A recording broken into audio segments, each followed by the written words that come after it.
வணக்கம் உறவுகளே. தமிழ்நாட்டு அரசியலில் தாவேகா கட்சி 2 வருடங்களுக்கு முதல் ஸ்தாபிக்கப்பட்டு நடிகர் ஜோசப் விஜய் அவர்கள் தேர்தலில் வெற்றி பெற்று இப்பொழுது முதல்வராக அமர்ந்திருக்கிறார். அந்த கட்சியில் பல நிர்வாகிகளும் அமைச்சர்களும் தேர்வு செய்யப்பட்டு அவர்களது பணியில் ஈடுபட்டு இருந்தாலும் அந்த கட்சியில் முக்கியமாக எல்லோராலும் பேசப்படும் ஒருவர் ஆதவ் அர்ஜுனா. யார் இந்த ஆதவ் அர்ஜுனா? இவர் கடந்த 1.5 வருட காலமாக ஜோசப் விஜய்க்கு வலதுகரமாக இருந்து வருகிறார் என்று எல்லோருக்கும் தெரியும். இவர் ஒரு பாஸ்கெட்பால் பிளேயர் என்றும் எங்களுக்கு தெரியும். இவர் வெரி குட் ஸ்போர்ட்ஸ்மேன், யாராலும் மறுக்க முடியாது. இவர் உயர்ந்த மனிதர், ஃபிசிக்கலாக இவர் உயர்ந்த மனிதர். ஆனால் இவர் உயர்ந்த உள்ளம் கொண்டவரா என்று நாங்கள் முடிவு செய்வதற்கு இன்னும் கொஞ்ச ஆண்டுகள் ஆகலாம். இவர் பிறப்பிலேயே மிகவும் ஏழ்மையான விவசாய குடும்ப பின்னணி கொண்டவர். இவரது தாயார் இவர் சிறு பிள்ளையாக இருக்கும் பொழுதே இறந்து விடுகிறார். இவர் வேலூர் மாவட்டத்தைச் சேர்ந்தவர். கிறிஸ்தவ பின்னணி கொண்ட குடும்பம் இவரது குடும்பம். ஹாஸ்டலில் தங்கி படிக்கிறார். சிறு வயதிலேயே ஸ்போர்ட்ஸில் ஈடுபாடு இருக்கிறது. அதனால் பாஸ்கெட்பால், ஃபுட்பால் எல்லாம் விளையாடுகிறார். பிறகு இந்தியா அறிந்த ஒரு பாஸ்கெட்பால் பிளேயராக வாரார். அது எல்லாம் ரொம்பவே பாராட்டுதலுக்குரியது. பிறகு இவர் வாலிப வயதில் காதல் வயப்படுகிறார். யாரை என்று சொன்னால் மார்ட்டின், அதாவது இந்தியா முழுவதும் லாட்ரி பிஸ்னஸ் செய்யும் மார்ட்டின் அவர்கள். மார்ட்டின் அவர்களது மகள் டெய்ஸியை இவர் காதலித்து திருமணம் செய்து கொள்கிறார். இந்த காதலை பற்றி பல விமர்சனங்கள் இப்போ எழுந்திருக்கின்றன. இவர் பணம் பொருளுக்காகத்தான் டெய்ஸியை காதலித்து மணந்தாரா என்ற விமர்சனங்கள் எல்லாம் இப்போ உண்டு. ஆனால் காதல் என்பது மனித வாழ்க்கையில் புனிதமான ஒன்று. நாங்கள் அதை கொச்சப்படுத்த வேண்டாம், கடந்து சென்று விடுவோம். இப்பொழுது இவர் தாவேகாவில் முக்கிய பதவியில் இருக்கிறார், அமைச்சர் பதவியில் இருக்கிறார். உங்களுக்கு தெரியும், பப்ளிக் அண்ட் ஸ்போர்ட்ஸ் டெவலப்மெண்ட் மினிஸ்டராக இருக்கிறார் விஜயின் அமைச்சரவை. இவருக்கு பல கனவுகள் இருக்கும் உறவுகளே. ஒரு தனி மனிதன் ஏழ்மையில் பிறந்தால் அவனுக்கு கனவுகள், அச்சீவ்மெண்ட் எல்லாம் இருக்கக்கூடாதா என்று கேட்டால் இல்லை. எல்லோருக்கும் ஒரு இலட்சியம், ஒரு டார்கெட் இருக்கலாம். அதை நோக்கி வாழ்க்கையில் முன்னேறுவதில் தப்பில்லை. ஆரம்ப காலத்தில் திமுகவுடன் இருந்தார். அதாவது திமுகவுக்கு தேர்தல் வேலைகளை பார்த்து வந்தார். குறிப்பாக எங்கள் கிஷோர் பிரசாந்த் அவர்களுக்கு இவர் அசிஸ்டண்டாக வேலை செய்து வந்தார் ஆரம்ப காலகட்டத்தில். அப்பொழுது பல தேர்தல் நுணுக்கங்களை கிஷோரிடமிருந்தும் இவர் தெரிந்து கொண்டதாக சொல்லப்படுகிறது. அவர் தனது நாலேஜையும் பிஸ்னஸ் டெக்னிக்கையும் வளர்த்து கொண்டார். சிறப்பு.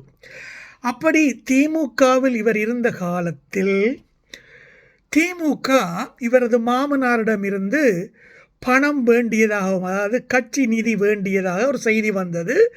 அது முதலில் வெளியே தெரியவில்லை. அப்புறம் சட்டங்கள் மாற்றப்பட்டன. அதாவது கட்சிகள் தாங்கள் பெரும் நிதிகளை எல்லாம் காட்ட வேண்டும் என்ற சட்டம் திருத்தப்பட்டது. அப்படி திருத்தப்பட்ட சட்டத்தின் மூலம் திமுக மார்ட்டினிடமிருந்து 900 கோடி ரூபாய் பெற்றுக்கொண்டது தெரிய வந்தது. அது திமுக மட்டுமில்லை, மார்ட்டின் அவர் ஒரு பிஸ்னஸ்மேன். அவர் எல்லா கட்சிக்கும் பணம் கொடுப்பார். அதாவது எல்லா சீட்டிலையும் துண்டு போட்டு வைப்பார். அப்படி காங்கிரஸ், பாஜக எல்லாருக்கும் அவர் பணம் கொடுப்பார். அது அவரது பிஸ்னஸ் நுணுக்கம் என்று நாங்கள் வைத்துக்கொள்வோம். இப்படி திமுகவுடன் கொஞ்சம் அந்யோன்யமாக இருந்தவர் இப்பொழுது சட்டசபையில் பெரிய விவாதத்தை கிளப்பியிருக்கிறார். திமுக ஏன் 900 கோடி வேண்டியது தனது மாமனாரிடம் இருந்தென்று அதற்கு எதிர்க்கட்சி தலைவர் உதயநிதி, நீ போய் உன் மாமனாரிடம் கேள் என்று கிண்டல் அடித்திருந்தார். இப்படி சட்டசபைக்குள் சண்டைகள் நடந்த வண்ணம் இருக்கின்றன.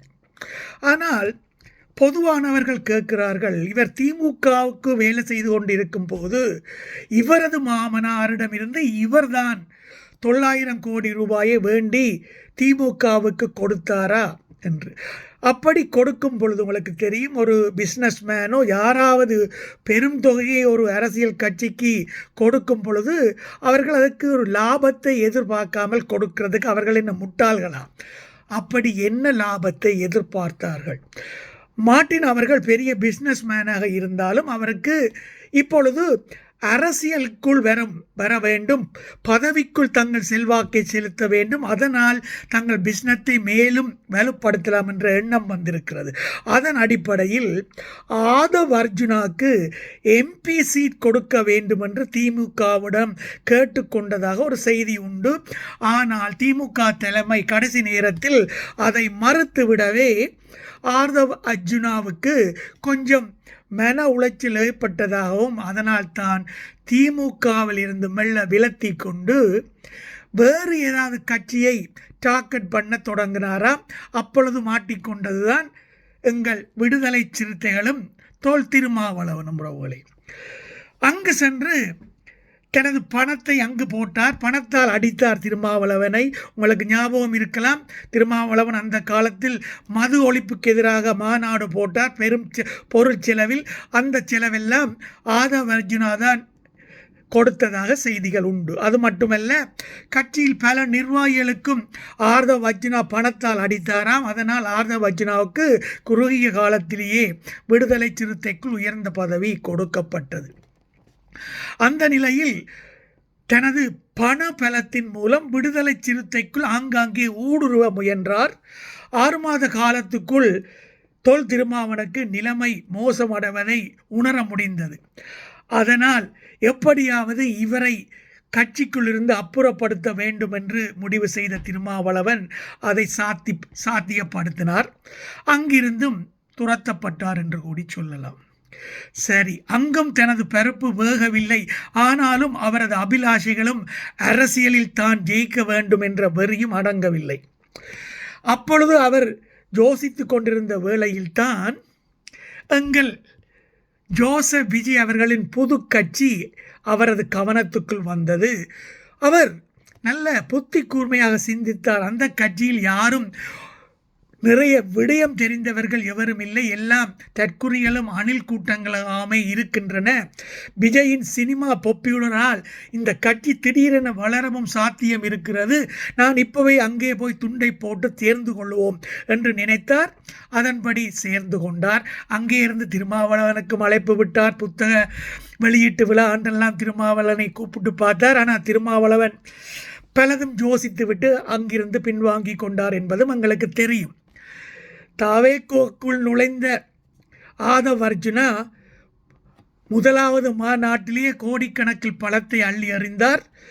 அங்கும் பணத்தை எறிந்து கொண்டு விஜய்க்கு பக்கத்தில் அருகாமையில் சென்று அமர்ந்து கொண்டார். விஜயும் பார்த்தார், ஆகா, ஒருத்தர் நமக்கு என்னுடைய பாக்கெட்டில் இருந்து எடுக்காமல் தனது பாக்கெட்டில் இருந்து தனது கட்சிக்கு செலவழிக்கிறானே என்ற சந்தோஷத்தில் அவர் பாட்டுக்கு விட்டு விட்டார்.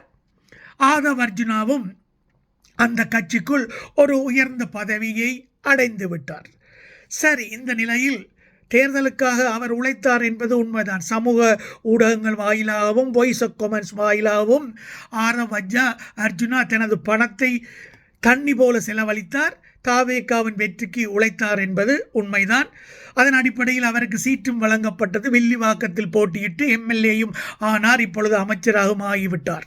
அது மட்டுமல்ல, விஜய்க்கு அடுத்தது யார் என்பதில் புசி ஆனந்துக்கும் ஆதவ் அர்ஜுனாவுக்கும் இடையே மோதல் நிலைமைகள் இருப்பதாகவும் சொல்லப்படுகிறது. ஆனால் விஜயை பொறுத்தவரையில் புசி ஆனந்த் தனக்கு நம்பிக்கையானவர் தான். ஏனென்றால் பல ஆண்டுகளாக தன்னுடைய கட்சியை இல்லை, தனது தொண்டர்களை வளர்த்தெடுத்தவர், பால் ஊத்துனவர், பிளாக் டிக்கெட் விற்றவர், இப்படி பல அடிப்படை வேலைகளை செய்து கட்சியை ஒரு ரசிகர்களை கட்டுப்பாட்டுக்குள் வைத்து கொண்டவர்.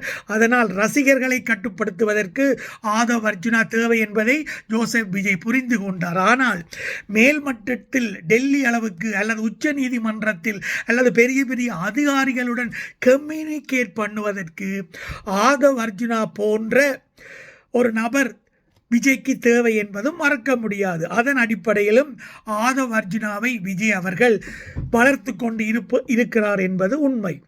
இந்த நிலையில் விஜய்க்கு கீழ்மட்டத்தில் இருக்கும் தொண்டர்களாலேயோ அல்லது விஜயின் அமைச்சராக இருக்கக்கூடிய புஷி ஆனந்த், ஜெகதீஸ்வரி, விக்னேஷ், கில்லி சரத், கமலி, பல்லவி இவர்களால் எந்த நாளும் பெரிய பிரச்சனை வராது. அவர்கள் விஜய்க்கு எதிராக குளிப்பறிக்கவோ மாட்டார்கள் அல்லது அவர்களுக்கு தெரியாது என்று கூட சொல்லலாம்.